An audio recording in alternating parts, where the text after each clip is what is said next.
하나님의 말씀은 맛있습니다. 하나님의 말씀은 즐겁습니다. 하나님의 말씀은 생명과 행복을 줍니다. 572도 성경 통독 훈련 원장입니다. 여수 살리는 교회 임기환 목사가 하나님의 말씀을 봉독하고 전하는 시간입니다. 함께 하시면 기적이 일어납니다. 알람을 설정하시고 들으시면 좋겠습니다. 본 방송은 유튜브에서 성경 통독 임기환 검색하시고 구독하시면 계속되는 하나님의 말씀 업데이트를 통해서 은혜 받으실 수 있습니다. 오늘은 시편 97편을 봉독하고 말씀을 전하겠습니다. 시편 97편. 여호와께서 다스리시나니 땅은 즐거워하며 허다한 섬은 기뻐할지어다. 구름과 흑암이 그를 둘렀고 의와 공평이 그의 보좌의 기초로다. 불이 그의 앞에서 나와 사방의 대적들을 불사르시는도다. 그의 번개가 세계를 비추니 땅이 보고 떨었도다. 산들이 여호와의 앞 곧 온 땅의 주 앞에서 밀랍같이 녹았도다. 하늘이 그의 의를 선포하니 모든 백성이 그의 영광을 보았도다. 조각한 신상을 섬기며 허무한 것으로 자랑하는 자는 다 수치를 당할 것이라. 너희 신들아 여호와께 경배할지어다.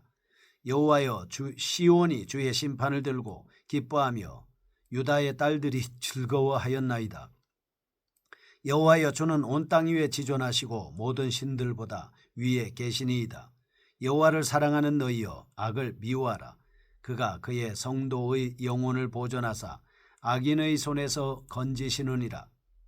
의인을 위하여 빛을 뿌리고 마음이 정직한 자를 위하여 기쁨을 뿌리시는도다. 의인이여 너희는 여호와로 말미암아 기뻐하며 그의 거룩한 이름에 감사할지어다. 아멘. 시편 97편입니다. 의인을 위한 하나님의 의로운 통치에 대한 말씀을 볼 수 있겠습니다. 본 시편은 시편 95편과 96편 그 말씀과 마찬가지로 하나님의 통치에 대한 찬양시입니다. 96편이 하나님의 자비로우신 심판에 대한 즐거움의 분위기를 가지고 있는 반면 본 시편은 하나님의 어미로우신 심판에 대한 경건한 두려움을 주는 분위기를 주는 시인 것입니다. 시인은 1절에서 6절 하나님의 통치가 이 땅 위에서 어떻게 드러나는가를 설명함으로써 하나님의 통치의 일반적인 모습을 기술하고 있습니다. 하나님의 통치는 7절 우상 숭배의 이방인이나 8절과 9절 성실한 이스라엘인과 10절에서 12절 분명히 드러나게 될 것이며 특별히 하나님의 궁극적인 통치를 기대하는 의인들에게는 커다란 기쁨이 될 것이다 말씀합니다. 본 시의 기자에 관해서는 여러 가지 의견이 제시되고 있습니다. 70인역은 본 시편에 대해 표기하기를 다윗의 시로 그 땅이 회복된 때라고 기록하고 있습니다. 그러므로 어떤 학자들은 본 시편에 기록된 승리에 대해 다윗을 통한 하나님의 행사로 생각하였던 것입니다.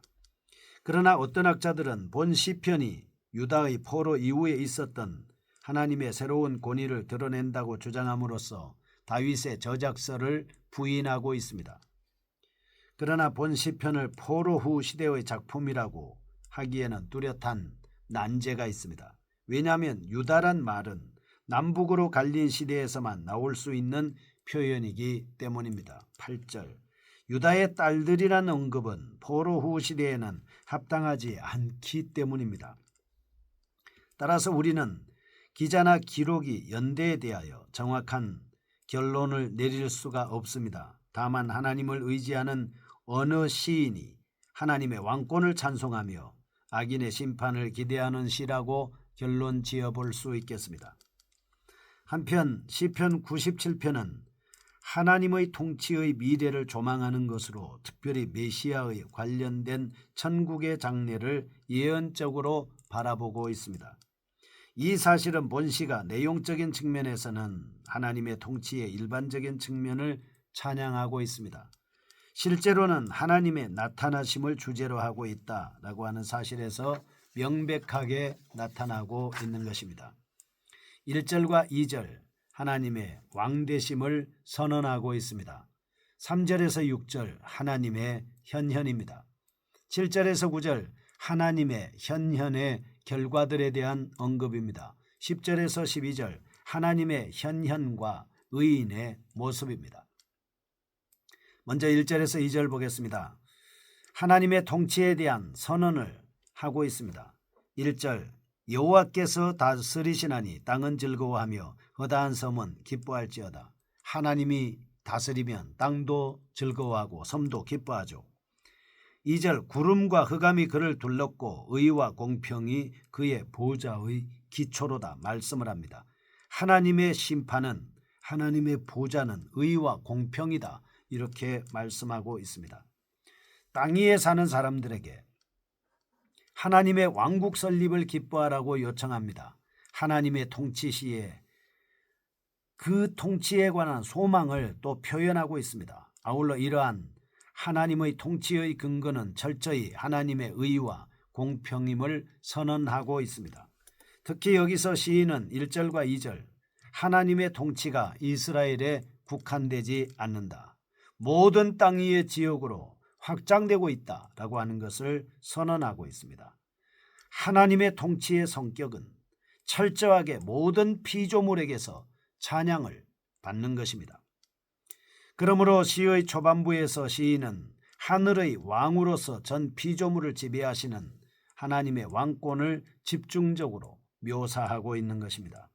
그렇다면 하나님의 왕권 행사의 기준은 무엇입니까?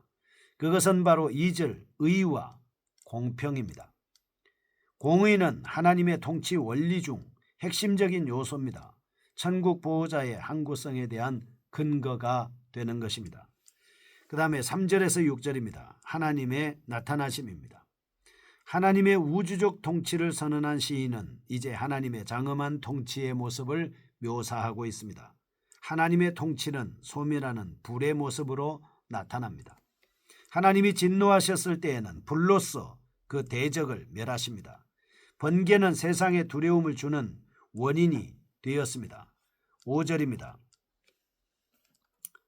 산들이 여호와의 앞 곧 온 땅의 주 앞에 밀랍같이 녹았도다 이렇게 말씀을 합니다. 심지어 산들도 밀같이 녹을 정도로 아주 뜨거운 강력한 불이었습니다. 이러한 사실은 인간이 두려워하는 자연의 요소들 즉 가장 견고한 것처럼 보이는 피조물들이 하나님의 오심을 선포함을 의미하고 있습니다. 이어서 시인은 하나님의 나타나심의 결과로서 하늘이 하나님의 의와 영광을 선포한다고 진술하고 있습니다. 이어서 시인은 하나님의 현현의 영광의 표현으로서 땅의 의를 세우기 위한 하나님의 출현이 임박했음을 선언하는 암시를 우리에게 보여주고 있습니다. 6절 하늘이 그의 의를 선포하니 모든 백성이 그의 영광을 보았도다. 아멘. 하나님께서 세상에 공의를 선포하시는 모습입니다. 3절 세상의 악을 향하여 하나님께서 진노의 불을 발하시고 있습니다. 4절 번개로 온 세계를 비추는 것으로도 나타나고 있습니다. 6절 이렇게 하나님께서는 하나님의 의와 도는 세상에 있는 모든 백성으로 하여금 하나님의 영광을 보도록 유도하기 위한 것입니다. 7절에서 9절입니다. 찬양받기에 합당하신 하나님에 대한 말씀입니다. 온 땅에 선포된 하나님의 공의는 오직 하나님만을 경배하도록 요청하고 있습니다. 반면에 이방의 우상 숭배자들은 수치를 당하게 될 것입니다.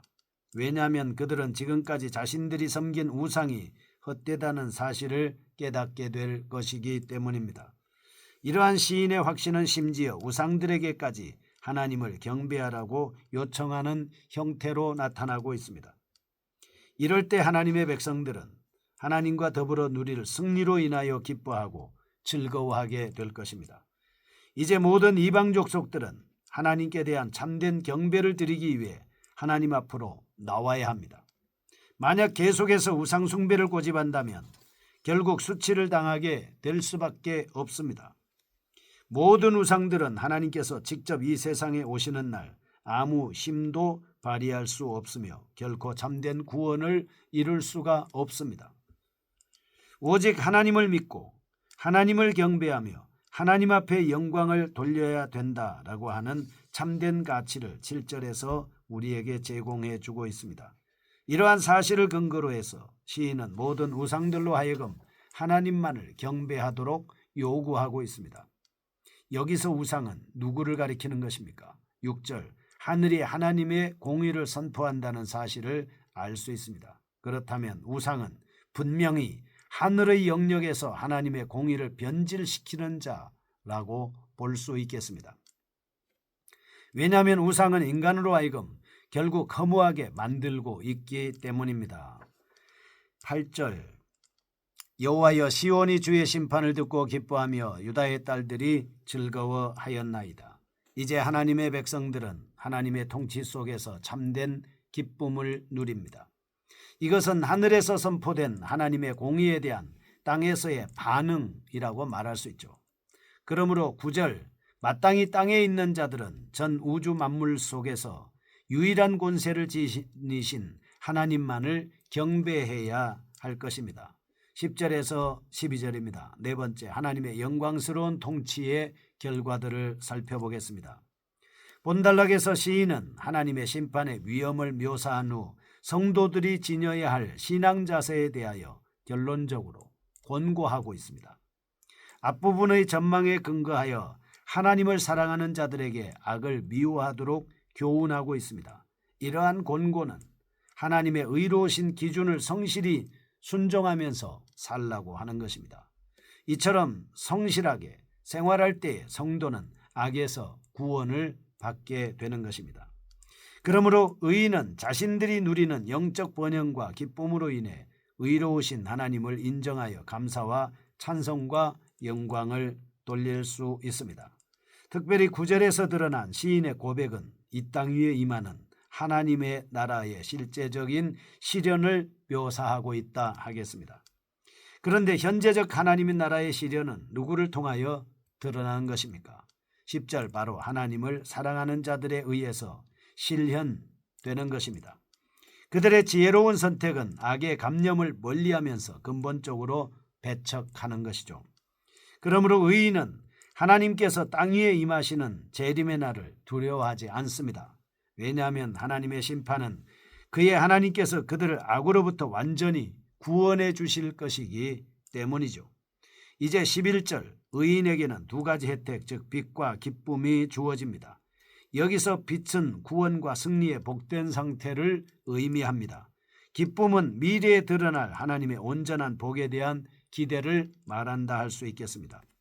하나님은 당신 백성을 다시 한번 새롭게 할 때 이미 땅 위에 이루어진 하나님의 나라를 근거로 완전한 미래의 하나님 나라를 건설하시는 겁니다. 여기에 이르러 1절에서 말한 땅의 모습이 바로 의인을 가리키고 있다는 사실이 분명하게 설명되고 있습니다. 의인은 하나님께서 이방인에게 비추시는 빛과 같은 존재로서 온 땅에 드러날 하나님의 통치를 실질적으로 확장시키는 하나님의 도구가 되는 것입니다. 이상에서 우리는 다음과 같은 사실을 배울 수 있습니다. 첫째, 하나님의 통치는 자연신론에서 주장하는 것처럼 방치가 아니라 적극적인 개입과 간섭을 통해서 이루어지는 것입니다. 둘째, 하나님의 통치는 언약 백성을 통하여 이 땅 위에서 구체적으로 시행되는 것입니다. 셋째, 하나님의 완전한 통치는 예수 그리스도께서 의와 공평의 호를 가지고 친히 지상에 재림함으로써 궁극적으로 완벽하게 실현되는 것입니다. 그러므로 우리는 악에 대한 분명한 이해와 종국적인 구원의 소망을 동시에 자각하면서 살아야 되는 것입니다. 선악과를 따먹었으니 선과 악을 잘 구분해서 어떤 것이 하나님을 기쁘게 하고 어떤 것이 하나님을 진노하게 하는가라고 하는 것을 잘 분별해야 될 것입니다. 그런 측면에서 우리는 성경 통독을 계속하면서 말씀으로 영적 분별을 해나갈 수 있기를 축복합니다. 거룩하신 하나님 아버지, 우리가 하나님의 말씀에 붙잡혀 온전한 것을 분별하며 하나님의 뜻을 알고 진리를 따라가는 저희가 되게 하여 주옵소서. 예수님의 이름으로 기도합니다. 아멘.